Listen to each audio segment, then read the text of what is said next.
अब पहले जो एप्स का जो चिंपैंजी का जो पेल्विस ग्रिडल था वो डिफरेंट था। अब आज के टाइम में जो ह्यूमन का पेल्विस ग्रिडल है वो डिफरेंट है। अब पेल्विस ग्रिडल जो है वो it has become broad shaped, okay, and it has got flattened. ठीक है, पेल्विस ग्रिडल हो गया। अब इसके बाद चेंजेस आ गई। जो हमारा वर्टिब्रल कॉलम है वो एस शेप्ड हो गया, क्योंकि पोस्चर जो है वो इरेक्ट हो गया। इरेक्ट पोस्चर की वजह से या फिर जो वर्टिब्रल कॉलम एस होने की वजह से जो है वो हमारा पोस्चर इरेक्ट हो गया, तो वर्टिब्रल कॉलम जो है वो एस शेप्ड बन गया। उसके बाद नेक्स्ट आता है चेंजेस इन फूड। तो femur has become long and it has become stout, and हमारा जो हिल लिम्ब है it is longer than fore limb.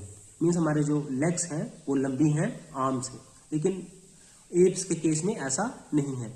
तो हमारा एवोल्यूशन ग्रेजुअली क्या हुआ, हमारी जो हिंड लिम्स थी वो लंबी होती गई, हमारा जो फीमर का जो लेंथ थी वो लंबी हो गई, और जो ये स्ट्रेट हो गया।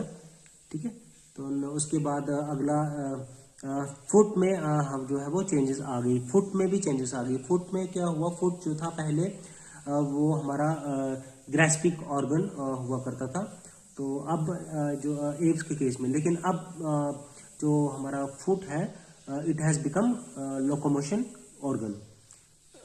तो फुट में भी चेंजेस आ गई। तो कौन कौन सी ऐसे कल्चरल बायोलॉजिकल फैक्टर्स थी, एक तो ब्रेन में चेंजेस आ गई, हमारा जो वर्टिब्रल कॉलम है वो एस शेप हो गया, फीमर जो है वो लंबा हो गया, देन हमारा फुट जो है वो भी चेंज हो गया, वो सपोर्ट करने लगा हमारी बाइपेडलिज्म को।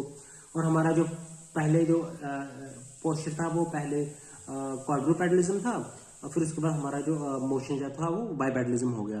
फिर उसके बाद हमारा जो पोस्चर जो था वो अब हमारा जो पहले पोस्चर जो था वो इरेक्ट नहीं था, अब पोस्चर जो है वो हमारा फुली इरेक्ट पोस्चर हो गया। इसका तो ये चेंजेस थी बायोलॉजिकल के चेंजेस। इसके बाद कल्चरली चेंजेस भी आ गए ह्यूमन बीइंग में। लैंग्वेज की डेवलपमेंट हो गई, हमारे कस्टम्स डेवलप हो गए, ट्रेडिशंस जो है वो डेवलप हो गई। तो ये सारे जो कल्चरल फैक्टर्स जो थे इन्होंने भी कंट्रीब्यूशन किया human evolution. Okay, thank you.